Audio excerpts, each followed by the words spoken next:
So I've been seeing a lot about the 4B movement, and I wanted to talk about the 4B movement just to give a little bit of my own personal experience and to say that I support women. Now, when it comes to the 4B movement, it's basically a movement where women are decentering men. I feel like that's the most diplomatic way to say it. They're just decentering men. Women are not dating men. They are not having sex with men. They're not marrying men, and they are not having children with men. And given current conditions and, some of the, loss of rights that they've faced, women have faced, that's not a surprise to me. Now, when it comes to the 4B movement, I've been on that for over, I would say we're coming up on a decade in a couple years.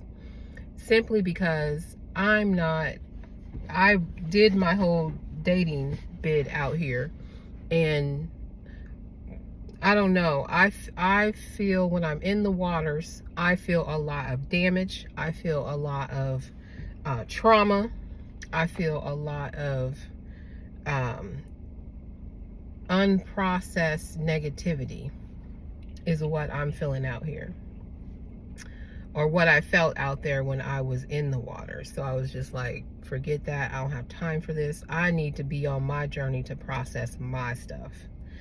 Now, when it comes to my personal experience in relationships, I'm not going to act like I got a whole bunch. I was in a relationship for 13 years with an older man. I met this individual when I was 18 years old. And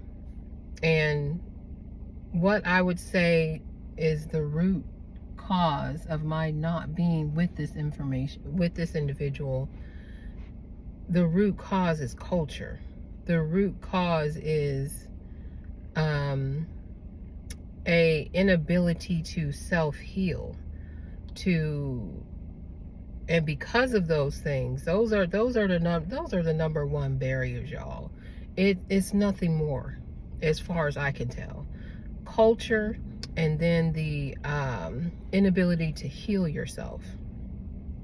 You understand? Oh, and we gotta throw in self-sovereignty, right? I mean, it all is going to boil down to not having that self-sovereignty. And when I'm speaking about men, I am not talking about all men. If you are triggered by anything that these women are out here saying, then you're more than likely one of those individuals who are impacted and who's been cultured, and therefore your self-sovereignty has been usurped. Or you are hurt, you've been traumatized, and you need to heal. If you are triggered by these women, if you are not a man, like, bravo, ladies, let them know. And if you ain't on here hopping to support and to educate your fellow men, or at least, not feeling triggered by anything a woman has to say about her own personal experience. Because let's be real, y'all.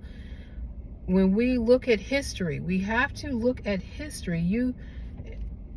Okay, so if women are out here saying whatever, and you think it's just garbage, you just think it's false and untrue, when you go, what you need to do is go and do the actual research.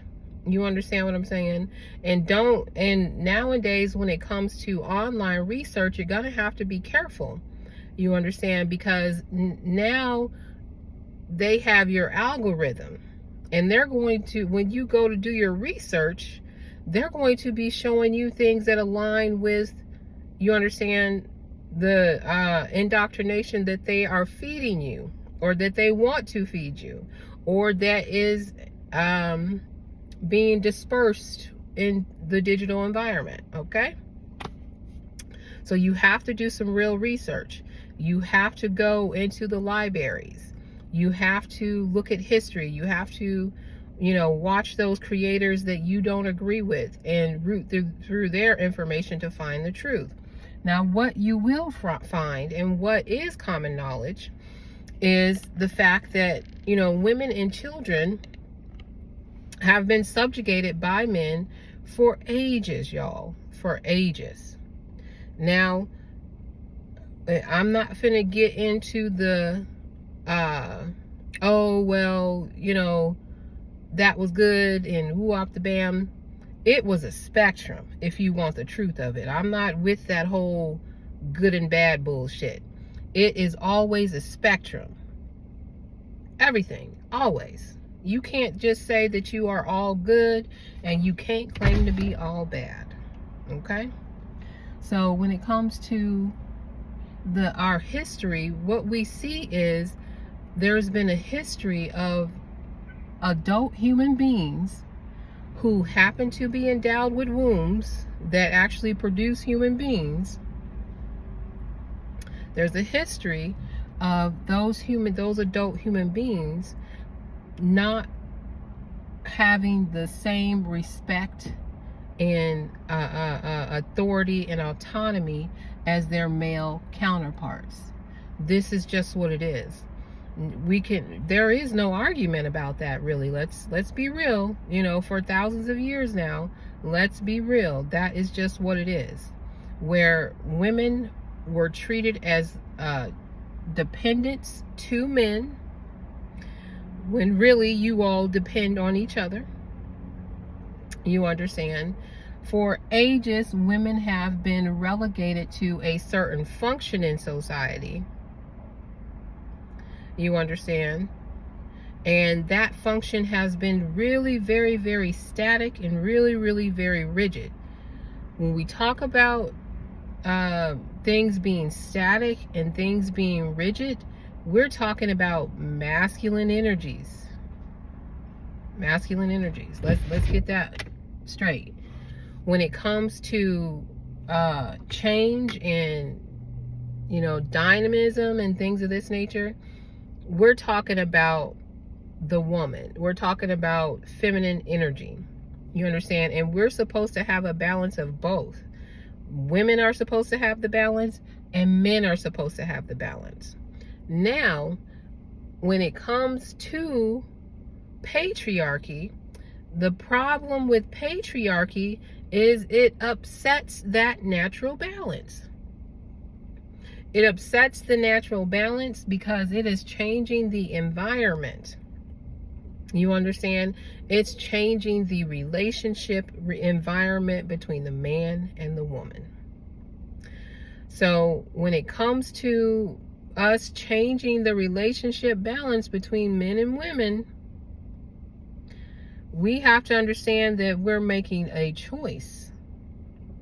And all choices matter, because once it has been acted upon, there's a cost. You bought it with your action, right? You make a decision and then you follow through with that action. So we're purchasing these things. And when we do this, there are unforeseen consequences. Now, back in the ancient days, this was a known. And this is why the Pharaohs and, you know, I believe back in ancient Egyptian times, the queens, they had their priests and priestesses.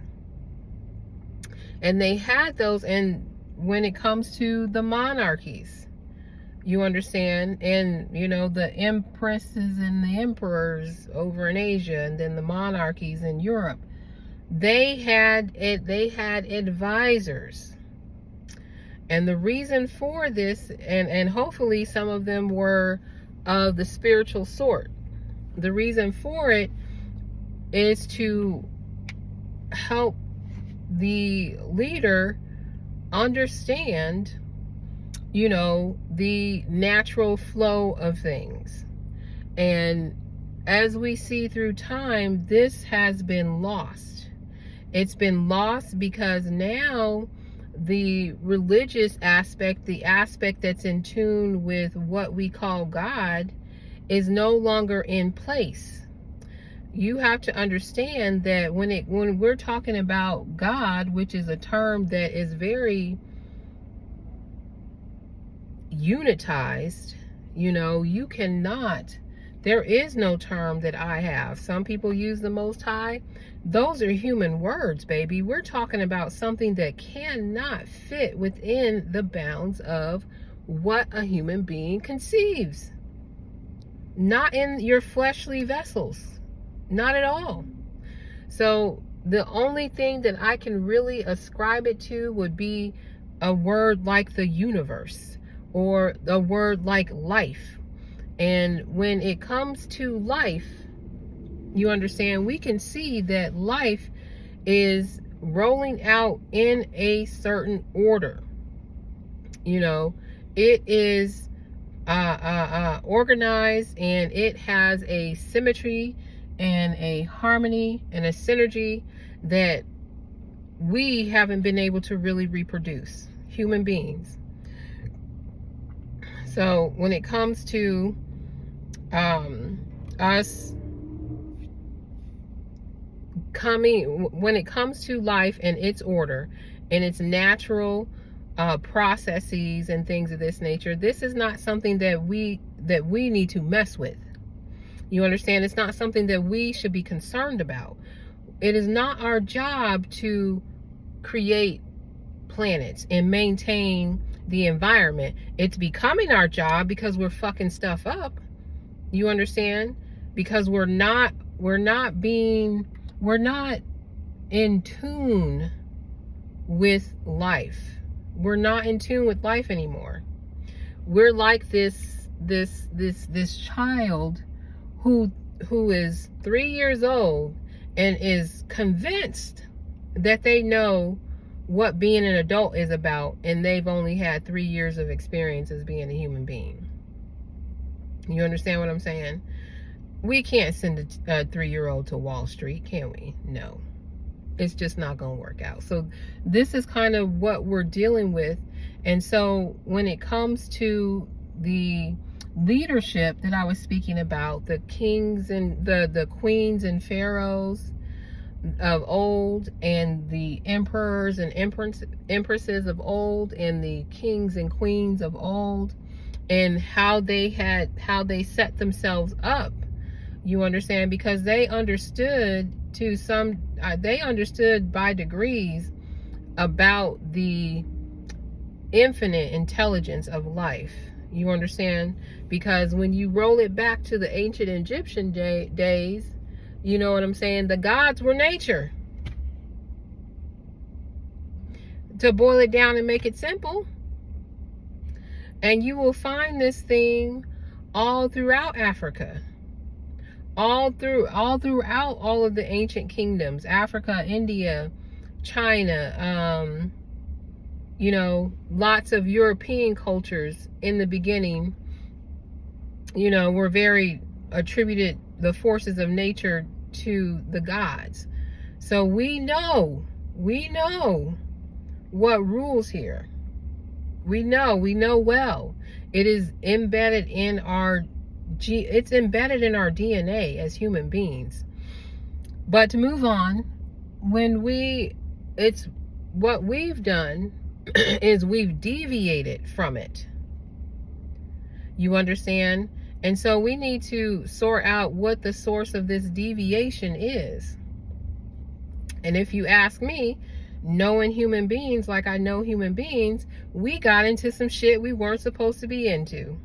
We got into some shit we weren't supposed to be into in ancient Egypt and in ancient China. You know, all these civilizations got into some shit that they weren't supposed to be into, and we changed the frequency of the environment. And when we changed the frequency of the environment, we probably opened some gates and shit, right? And when we opened those gates, because of the frequency at the time, what was coming through was not the best way I could describe it is, typically I divide the mind into 2 different hemispheres: animal mind and adaptive mind. What was coming through those portals, given the frequency of the environment, were not adaptive mind entities. They were animal mind entities. let's say. Some people might call them, demons. Other people might, and, the animal mind situation might be categorized as demons, and the other one's angels.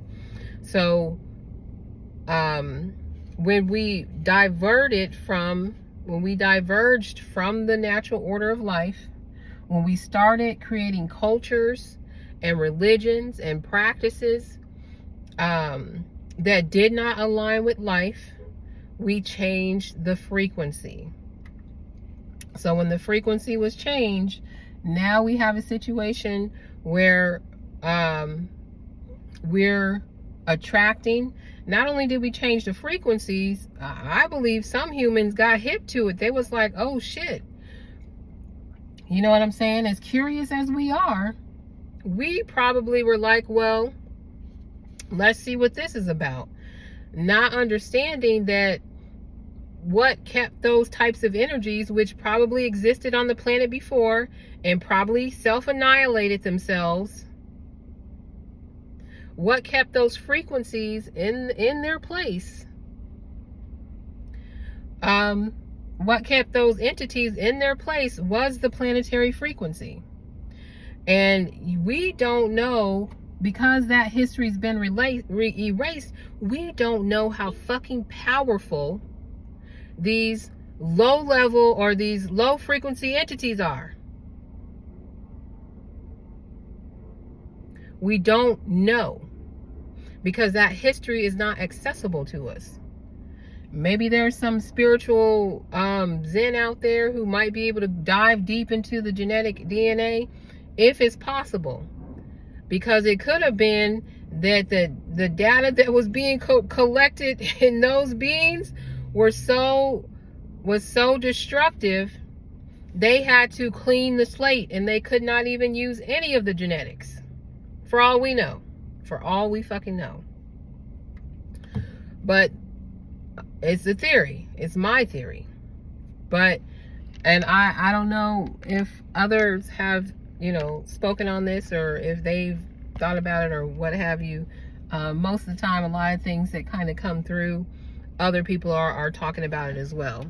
But this is the problem when it comes to culture. And I'll run through it again.